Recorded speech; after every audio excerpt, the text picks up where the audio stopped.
Hello everyone, আশা করছি আপনারা সবাই যে যেখানে আছেন ভালো আছেন, সুস্থ আছেন। আমিও ভালো আছি। আজকে আমার আরেকটা নতুন ভ্লগ চ্যানেলে আপনাদেরকে সবাইকে স্বাগত জানাই। সকালে ঘুম থেকে উঠে ঘরগুলো আগে ঝাড় দিয়ে নিয়েছিলাম, তারপর দেখো উঠোনটা আমি এবার ঝাড় দিয়ে নিচ্ছি। কালকে তো বৃষ্টি হয়েছিল সন্ধ্যা হওয়ার পর থেকে। তারপর আমাদের বাড়িতে প্রচুর গাছপালা আছে, সেজন্য দেখো কত পাতা পড়ে উঠোনটা একদম বিছিয়ে গেছে। অনেক ময়লা জড়ো হয়েছে, সেগুলো ঝাড় দিয়ে দিয়ে পরিষ্কার করছিলাম। তারপর দেখো এত ময়লা হয়েছিল যে ঝাঁটার মধ্যে দিয়ে আর ঠেলে নিয়ে যাওয়া যাচ্ছিল না। সেজন্য আমি একটা ঝুড়ির মধ্যে কিছু ভরে নিলাম গোঁজাগুলো, তারপর আবার ঝাড় দিতে শুরু করলাম। ঝাড় দেওয়া হয়ে গেলে হাঁসগুলোকে এবার ছেড়ে দিচ্ছি। হাঁসগুলো এবার পুকুরে যাবে। দেখো হাঁসগুলো আমি খুলে দিলাম, এবার হাঁসগুলো বেরিয়ে যাবে। বেরিয়ে গেল হাঁসগুলো।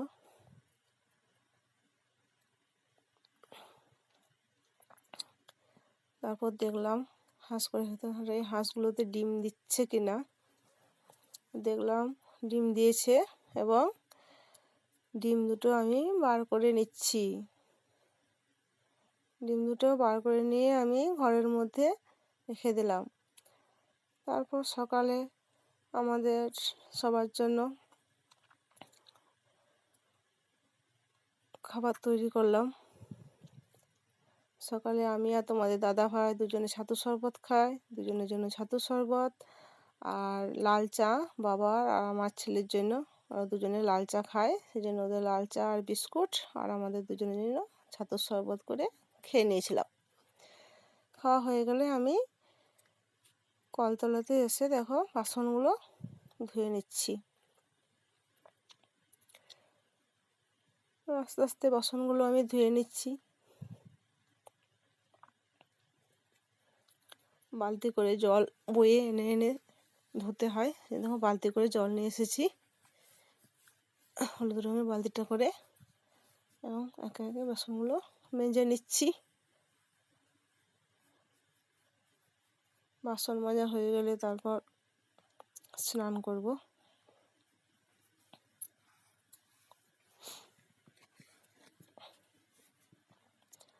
থালাগুলো মেজে নিলাম। তারপর এবার কড়াইটা মেজে নিচ্ছি। কড়াইটা রেখে আবার থালাটা মাজলাম, আবার কড়াইটা মেজে নিচ্ছি।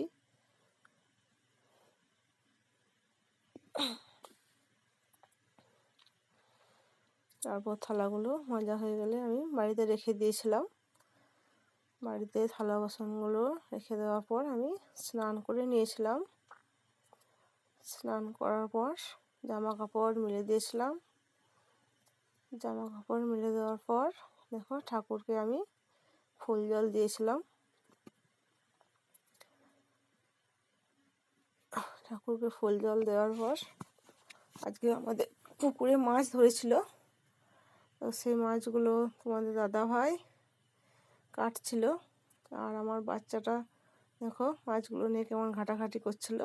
মাছ খুব প্রিয়, মাছ পেলে এত আনন্দ পায় যে বলার নেই। তো যতক্ষণ ধরে মাছগুলো তোমাদের দাদাভাই কাটছিল ততটা সময় ধরে ও মাছগুলো কাছে বসেছিল এবং ঘাঁটছিল, দেখছিল। মাছের মাথাগুলো খুব প্রিয় ওর। মাছের মাথা খাওয়ার জন্য একদম ব্যস্ত হয়ে যায়।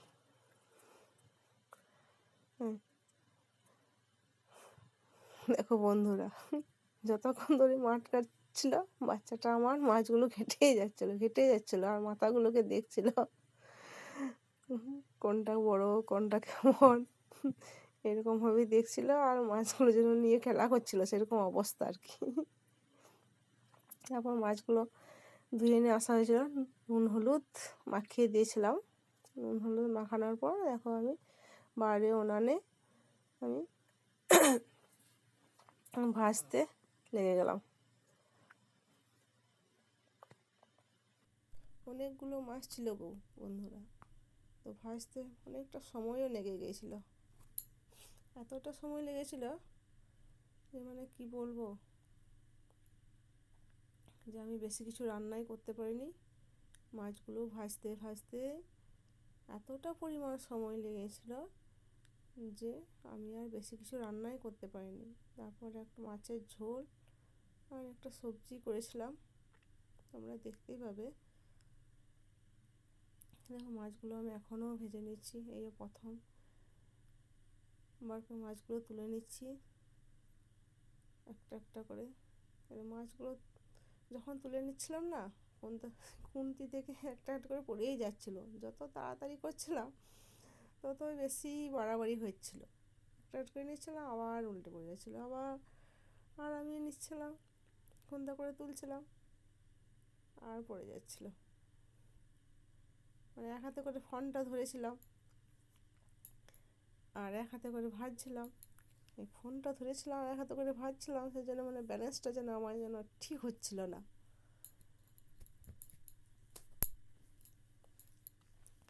তারপর দেখো বন্ধুরা, এই মাছগুলোকে তুলে নেওয়ার পর আবার আরেকবার আমি দিয়ে দিলাম। এবার এই মাছগুলোকেও ভেজে নেব।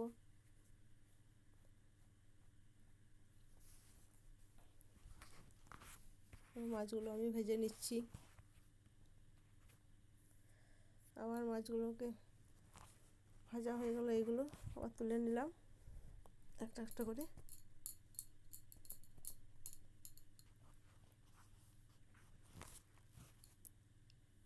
মাছগুলো তুলে তুলে থালাতে রাখছিলাম। আর ফোনটা দেখো আমি নিচে দিয়ে করে ফেলেছিলাম, এই ছবিটা শুধু থালার মধ্যে ওখানটাতেই উঠেছে, কড়াইটা দেখা যাচ্ছে না। এক হাতে করে ফোন ধরে এক হাতে করে মাছ ভেজছিলাম, সেই জন্য এরকম অবস্থা আমার। আমার ক্যামেরা নিজেই একা হাতে ফোন ধরে নিজেই ভিডিও শ্যুট করছি, সেই জন্য তারপর প্রথম প্রথম সেই জন্য ঠিকভাবে আর কি শ্যুট করা হচ্ছিল না। যাই হোক বন্ধুরা, দেখো এবার দ্বিতীয়বার আমি আবার যেগুলো ছিল সেগুলো আবার কড়াইয়ের মধ্যে দিয়ে দিলাম। মাছগুলো আমার প্রায় ভাজা হয়ে এসছে। মাছগুলো আমার ভাজা হয়ে গেলো, ভাজা হয়ে গেলে আমি এদিকে ওই কড়াইটার মধ্যেই সজনে ডাঁটা আলু মশলা দিয়ে কষিয়ে নিয়েছিলাম। কষিয়ে এবার ঝোলটা চাপাচ্ছিলাম। এই দেখো সজনে ডাঁটা আলু মশলা আমি এখানে কষে নিচ্ছি। তারপর মশলাটা ঠিক মতো ভাজা হয়ে গেলে জল দিয়ে দিয়েছিলাম। তারপর আমি মাছগুলোকে ঝোলের মধ্যে দিয়ে দিয়েছিলাম।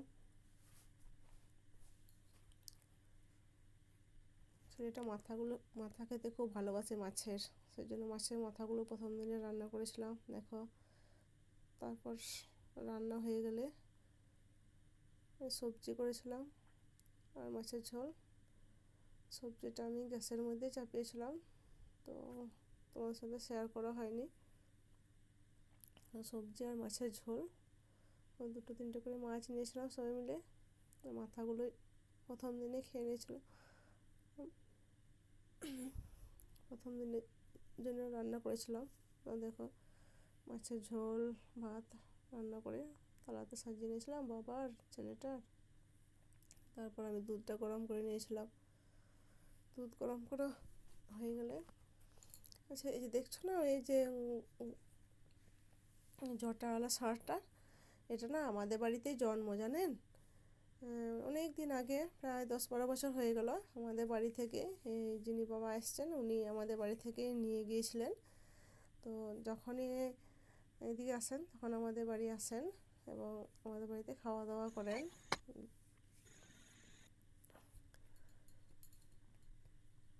ওই ষাঁড়টার এই বাড়িতে জন্ম, এখান থেকে নিয়ে গেছিলাম। উনি 1-2 বছর পর পর আসেন। দেখুন আপনারা, তারপর তো আমি স্কুলে চলে গিয়েছিলাম। স্কুল থেকে এসে তারপর বাড়ির কাজকর্ম সেরে একটু রেস্ট নিয়ে নিয়েছিলাম। তারপর রাত্রে আবার খাবার, রাত্রে রুটি। এবার রুটি করে নিচ্ছি রাতের জন্য। তো বন্ধুরা, রাতের এই রুটি করব, এই পর্যন্তই ভ্লগটাই আজকের জন্য রেখে দেবো। আশা করছি আপনারা সবাই ভালো থাকবেন। পরের দিনের জন্য আমার অপেক্ষা করবেন, আবার নতুন ভ্লগ নিয়ে আসবো। তো আজকে দেখুন এই রুটিগুলো করে নিচ্ছি। অনেকগুলো রুটি করতে হয় বন্ধুরা, আমরা 4 জনই রুটি খাই রাত্রে। যেদিন যা হয়, ওদের ভাত, ওদের রুটি, রুটি করলে 4 জনেই রুটি খাই। বাবা, আমি, তোমার দাদা ভাই, আমার বাচ্চাটা, সবার জন্যই রুটি করে নিচ্ছিলাম। টাটা বন্ধুরা, আজ এই পর্যন্ত।